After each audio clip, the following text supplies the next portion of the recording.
black, this dramatic moment was as much a judgment on the American past as it was about their hopes for the future. Specifically, Union victory, Confederate defeat, and the abolition of slavery had profound implications for 19th century Americans' conception of an important idea, civilization. For 19th century Americans, civilization had an intrinsic and profound moral significance. Indeed, for the Civil War and Reconstruction generation, a civilized society must not only have certain institutions or cultural practices, but it must also be founded on and representative of fundamental values and principles. In other words, references to American civilization in the 19th century were used as value judgments about what kind of republic Americans believed they lived in, and whether it was facilitating human progress and enlightenment. Former Confederate and wartime editor of the Richmond Examiner, Edward Pollard, reflected on this idea in his 1866 work, The Lost Cause. Pollard wrote that slavery was merely, quote, a convenient ground of dispute between two parties who represented hostile sections and opposite civilizations. For Pollard, slavery was the catalyst for the Civil War, but the civilization based on hierarchy and white supremacy that slavery fostered in the former Confederate states was more important. As Pollard argued, quote, the South must submit fairly and truthfully to what the war has properly decided. But the war did not decide Negro equality. It did not decide Negro suffrage. And these things, which the war did not decide, the Southern people will still cling to, still claim, and still assert in them their rights and views.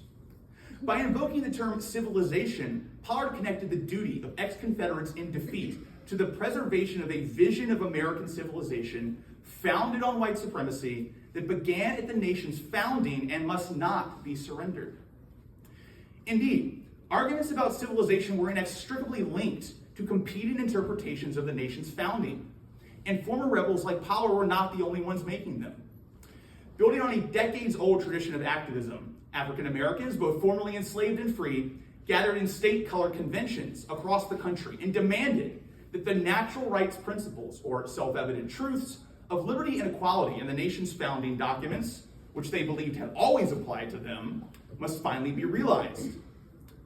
In February of 1865, a group of Black Americans in Nashville authored a petition that asserted their right to citizenship and suffrage as American citizens, writing, quote, whether freemen or slaves, the colored race in this country have always looked upon the United States as the promised land of universal freedom, and no earthly temptation has been strong enough to induce us to rebel against it. Importantly, African Americans also argued that Union victory was a triumph not only for themselves, but for a civilization based on freedom and not on slavery's barbaric moral corruption. As an article titled The Progressive Age in the colored Tennessean stated in 1866, quote, slavery has been abolished, freedom proclaimed throughout the land. Ignorance and superstition, war and its calamities are fast disappearing for the march of civilization and enlightenment. The colored citizens of America now bid fair to become people of wealth, intelligence, and refinement. By examining what ex-rebels like Pollard and African Americans expressed about the meanings of the Civil War and their expectations for Reconstruction through the lens of civilization, I seek to engage scholarship that traditionally frames the Civil War and Reconstruction era as the creation of a fundamentally new American republic. For many historians, Union victory and the Reconstruction amendments to the Constitution essentially remade the United States anew on a more equitable foundation of liberty and equality, ideals which have been abandoned during Reconstruction with tragic consequences. As one scholar has written in this vein, quote, securing an equitable Reconstruction required constructing an essentially new republic. The Republicans' unity of purpose in winning the war was never matched in their efforts to fashion the peace. They labored and eventually failed to reinvent the American Republic. In my presentation today, I do not intend to suggest the destruction of slavery and Reconstruction's dramatic, even revolutionary strides in racial and political equality for African Americans did not represent a seismic shift from the lived reality of the pre-war republic. However, I contend that the rhetoric of both white and Black Americans during the immediate post-war years demonstrates that for many Americans, Reconstruction was not intended to establish a new republic, but to preserve or fully realize, perhaps even for the first time, pre-existing understandings of the American founding and of American civilization itself. One American who believed Reconstruction was fundamentally remaking the Republic was Edward Pollard. For Pollard, slavery had been the cornerstone of an enlightened civilization based on racial caste, and he predicted that a war of races would surely start due to the death of the institution. In his 1868 sequel to The Lost Cause Regained, creative title there, Pollard claimed that the black man, quote, in all known records of the world are incapable of improvement, alien to progress, an incorrigible straggler from the march of civilization. Nothing short of a divine miracle, Pollard continued, can assimilate him to the lordly type of the Caucasian, the master man of the world. Responding to the arguments of black Americans, Pollard scoffed at the notion that the preamble to the Constitution's use of "we the people" included them, calling such assertions, quote, a style of puerile argument. He claimed the difficulty of Reconstruction was that the country was now faced with, quote, the ultimate question of the Negro, a question which, Pollard stated, quote, practically couples or associates a revolutionary design on the Constitution, and that the true question which the war involved was the supremacy of the white race, and along with it, the preservation of the political traditions of the country. Now, former Confederates like Pollard despaired of the abolition of slavery and its impact on the political traditions of the country. African American speeches at their state conventions celebrated slavery's death as a historic vindication of these political traditions as they understood them, and for an American civilization founded on the natural rights doctrine of liberty and equality that they considered ordained by God. In 1865, black South Carolinians gathered at Zion Church in Charleston. In an address to the people of South Carolina, they argued that emancipation was a timeless triumph, not only for the country, but for humanity. Quote, in making this appeal to you, they began, we adopt the language of the immortal Declaration of Independence, that all men are created equal. The governments are to protect, not to destroy, the rights of mankind.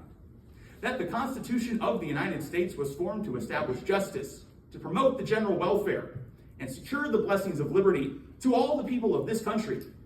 These form the constructive elements of the American government, they concluded.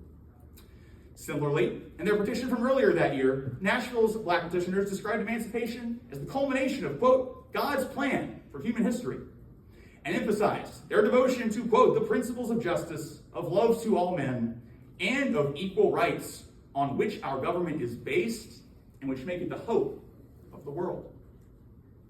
Black Americans also challenged Pollard's narrative about the Constitution. Drawing from decades of anti-slavery thought, attendees of the state conventions argued that the only Americans who had ever distorted the Constitution's true meaning were slaveholders.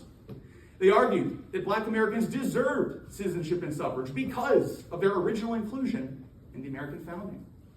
Indeed, they claimed the Constitution spoke of only people and not slaves. As the attendees of Virginia's convention in August of 1865 wrote, quote, resolved that we claim to be a part of the United States as represented in the preamble to the Constitution of the United States. Also, as a part of the people which the Declaration of Independence declares to be free and equal. And their defense of the view that equality before the law was implicit in the founding and the inheritance of, quote, all inhabitants of the government. The Virginia Convention members presented as evidence that black men had voted in several states and carried arms in multiple conflicts.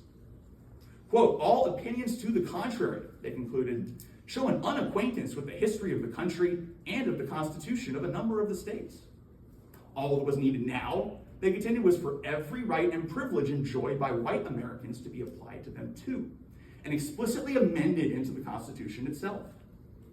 As Arkansas Convention Chairman William Henry Grace stated, quote, we are not asking that the people should try any new experiment in this matter. We do not ask them to go outside the great charter of American liberty, the Constitution and the Declaration of Independence, but rather that they should strictly conform to the letter and spirit of those time-honored documents.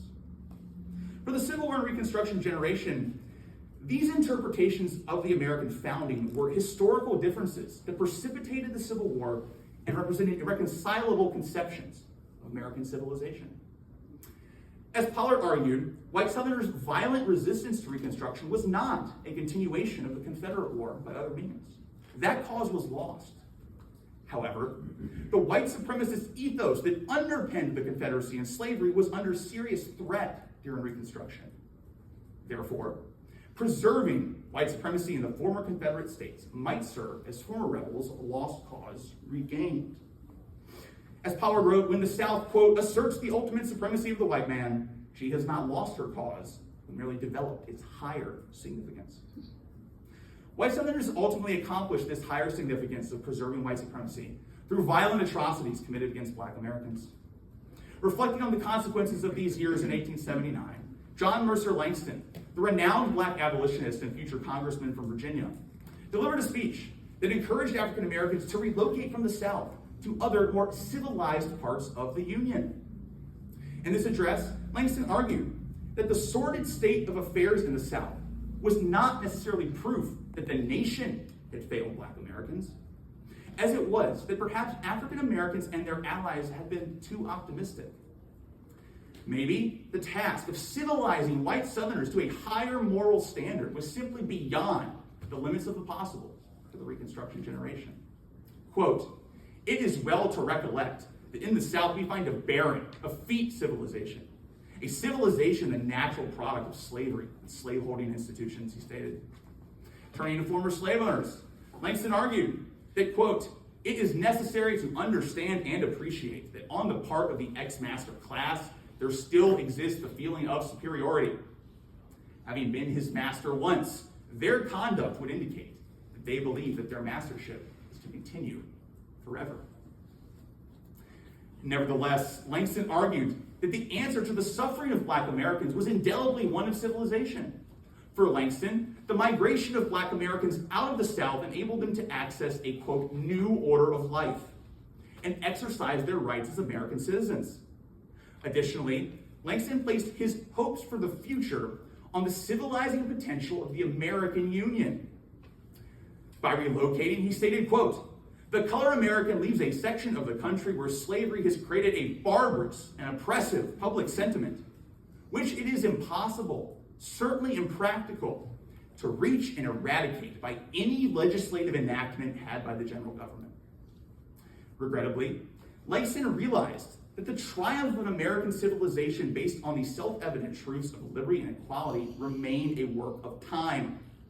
He argued that by removing themselves from their oppressors, Black Americans could lead better lives and allow time for Reconstruction's institutional reforms to improve the state of civilization in the South gradually. Perspectives there, Langston concluded, quote, can only be changed and improved by educational and moral appliances brought to bear upon the masses of the people of the South for an indefinite period. Thank you.